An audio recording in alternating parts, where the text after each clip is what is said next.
General, you call for me. Step inside, Vamon. How do you find your quarters, General? I find my quarters just fine, Commander. That's not why you were summoned.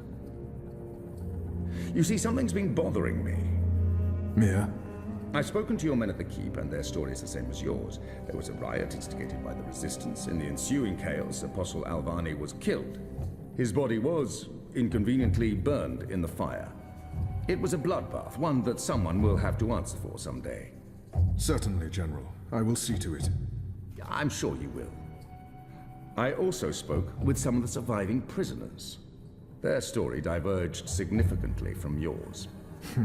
That doesn't surprise me. They're a treacherous lot, looking for any excuse to spread discord. Maybe so. But before the riot broke out, the Warden claims he was ordered to execute the Apostle. By you, personally, Commander. Lies! The infidel is trying to save his own skin. Perhaps, but what reason would he have to lie? It doesn't absolve him of any responsibility in regards to the riot. He still awaits his trial at Coldstone. He tells me the noose had been made ready for Alvani to hang at first light. I'm not saying I trust the man. He's a cruel little person. But he appears to respect the chain of command. And what did the prisoners tell you? That the riot was set in motion to free the Apostle, not murder him. And that it succeeded. That's preposterous. Kian Alvane is ashes. He walks in shadow, lost and afraid, far from the glory of the First Mountain and the light of the Goddess. So you tell me, Commander, and I'd hate to think you're lying to me or omitting the truth. Your relationship with Alvani. There was animosity. You knew each other when you were boys. We had run-ins. When we were both on the streets of Sadia, it wasn't uncommon. But your rivalry was bloodier, went deeper than boyish pranks. It was a long time ago. We were past that. I want to believe you, Commander. Your position here is important to me, to the Six, to all of Azadir. Have I not always served the Goddess and my people, Mia? Have I not proven myself to the Six and the Council? To the Seat, to you? Any suggestion that I'm less than faithful? It greatly offends me. As it should, Vamon. I have no wish to discover you've been lying to me. I have no wish to see you placed in chains. I want to believe you.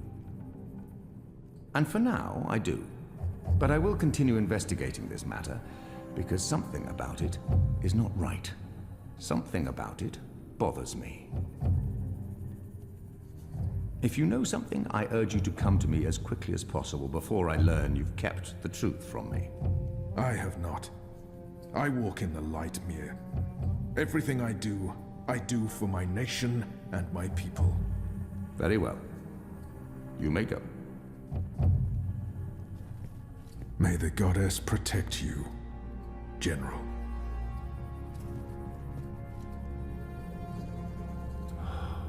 The light shine upon us all and illuminate our path.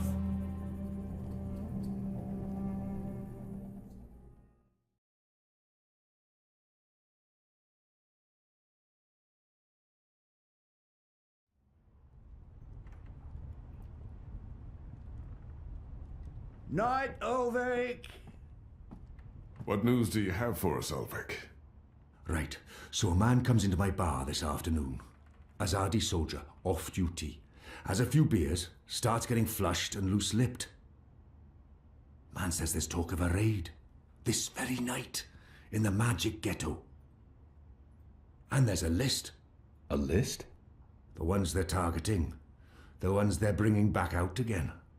But why now? I mean, it's not payback, is it? He did mention the weapons shipment that got blown sky-high last week. Caused a fair bit of ruckus, that.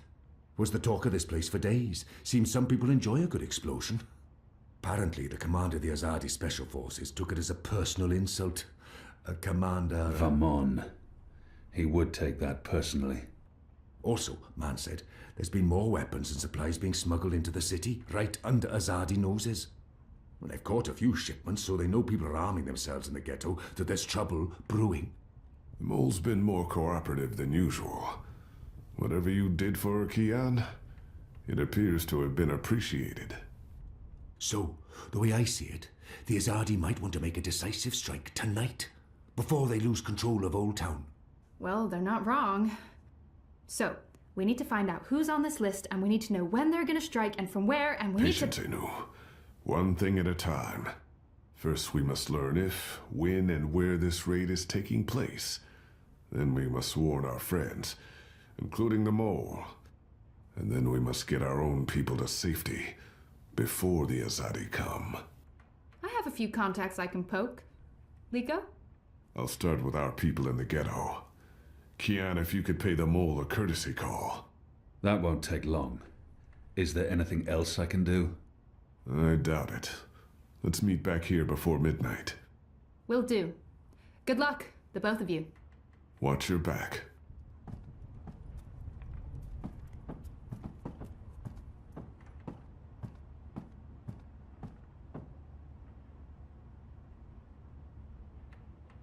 Kian, if I may have a word, in private, I have a message from a common friend. She wishes to see you, alone, as soon as possible. She told me she'd wait for you where all of Old Town lies below us. Wherever that might be. She does like to speak in riddles, that one. Thanks, Elvig. And when you do see her, tell her it's time she paid her tab. She won't receive another drop of Merryminstrom until she does.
after my shift's over, I think I'll head down to that cheap tavern by the harbour. Oh, what's it called again?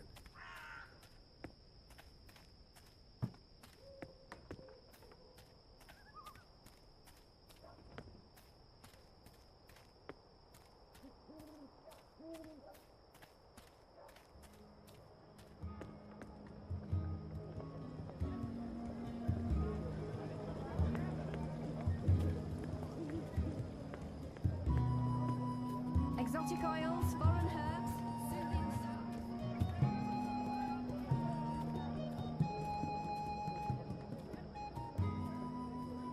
Go on through. Good evening. My table's always open, day and night.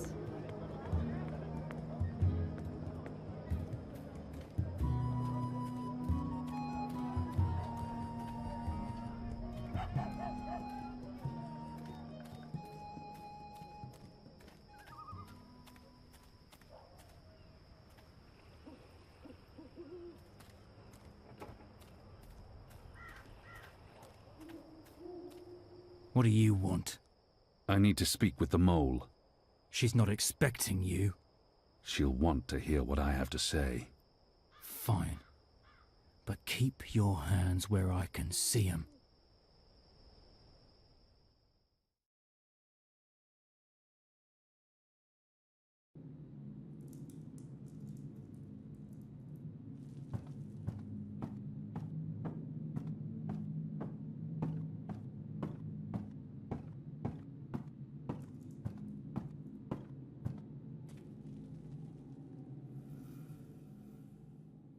Azadi apostate not dead yet? I expect you'd be dead by now. If you live this long, you might even make it to my age, but I don't recommend it. When your bones ache each morning and you can barely hold your liquor anymore, you curse the gods for keeping you alive. You come to warn, Mole, then? How did you know? The Mole always know. Whispers travel on the wind and voices reverberates through the soil. There's word of raid happening. Of course no one know for sure. The Azadi usually stay out of Old Town, afraid to cause ruckus, upset the order of things, afraid of people rising up against them. Though times do change. Whether Azadi attack happen or not, Mole's prepared. Don't you worry about the Mole. Mole has burrows. Beside, it may be time to leave Mercuria altogether. Those infernal machines your people build make my fur stand on end. They crackle, they buzz. They are opposite of magic. Make Mole's head pound. Don't know what they're for and what'll happen when they're all done building them, but Mole don't like it. Don't like it one bit. Something's coming, Kian of the rebels. I smell it. I feel it in my whiskers, in my aching bones. Something unnatural, something mean. There's no room in Mercuria for magic or for magicals. Not anymore. No. Whether Azadi attack is coming or not, it's time for the Mole to dig other burrows. Or perhaps return home to the birth burrow. Find an old familiar hole to sleep in. Sleep until this shadow has passed. Or until we're all of us dry bones beneath the soil. You may consider your warning delivered. This is the last you'll see of me. The last you see of the Banda, the burrowers, the little ones who sing to the soil. My people, all gone. You tell your shepherd she's welcome to everything in my possession. Water, weapons, and food and medicine. All you need to keep fighting. Watch your hide, Kian of Clan Alvarne. These are dark times, and you're at the heart of it all. Well? Why are you still here? Go! Go!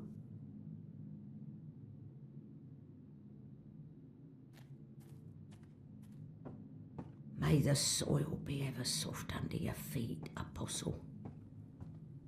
The fate of worlds falls on you now.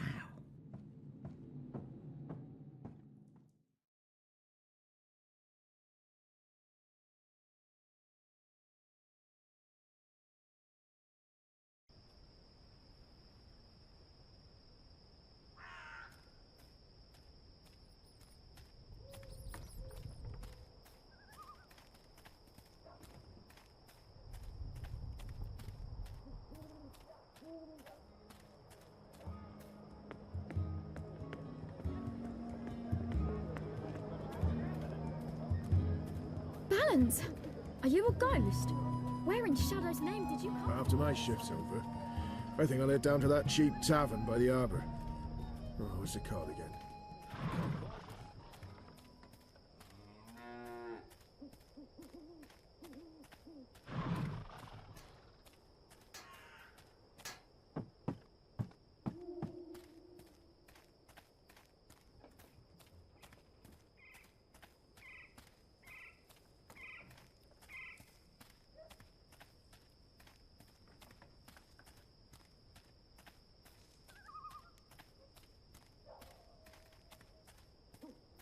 Next week, I get to lead Marcuria for the first time. If you're a ghost, just leave me be.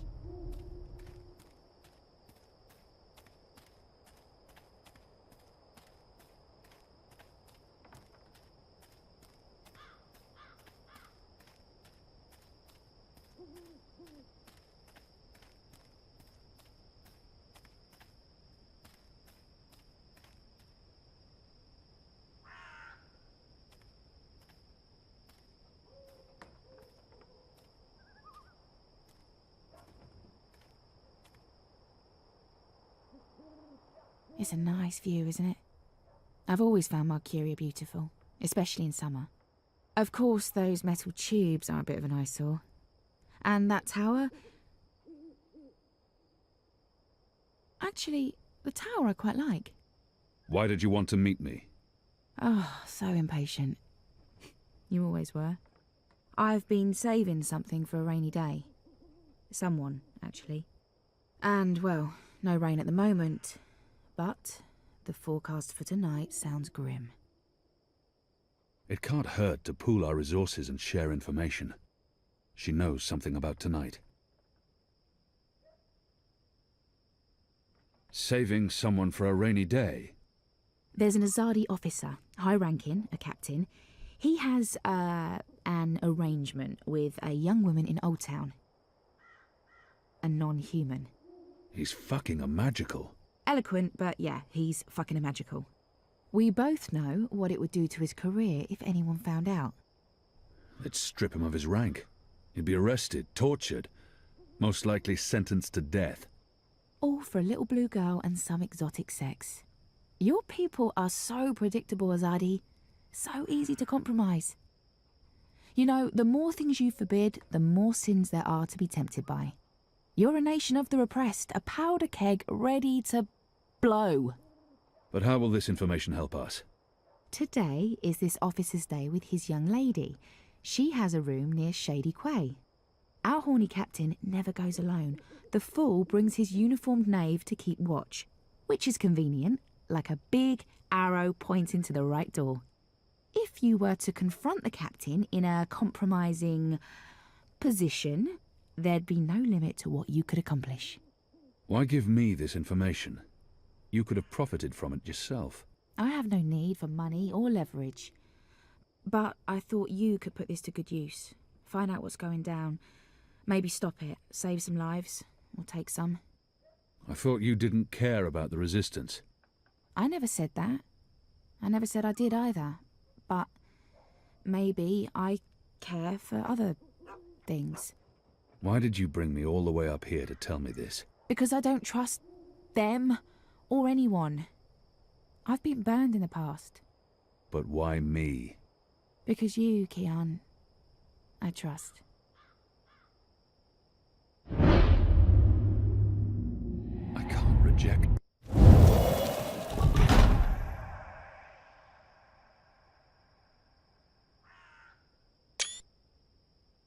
Why did you... Anna.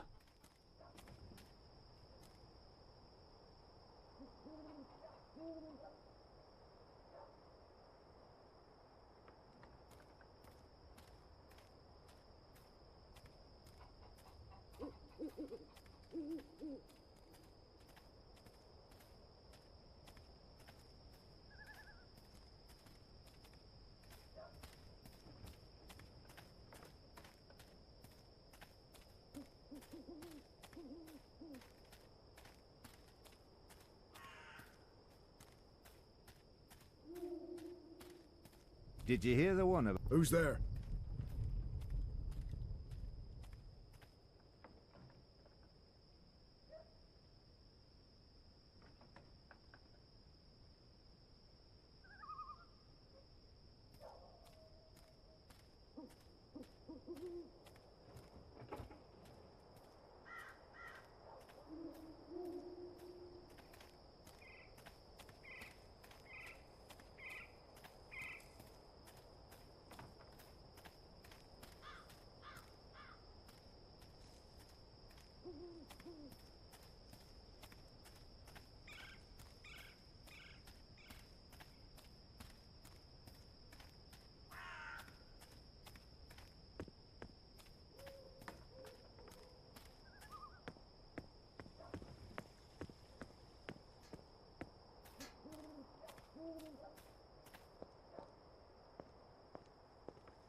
Goddess, I'm Thought I heard someone.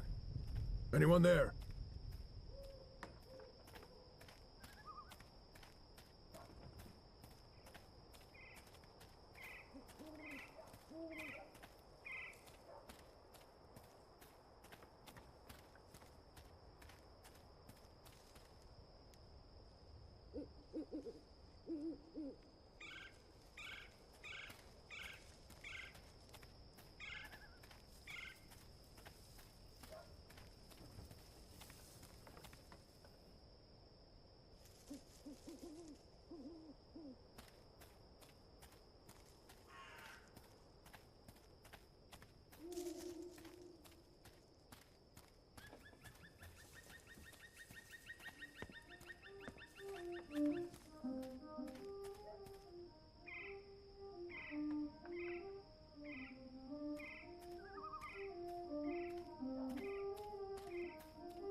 There's official Azadi business going on here. You'll want to turn around and walk away.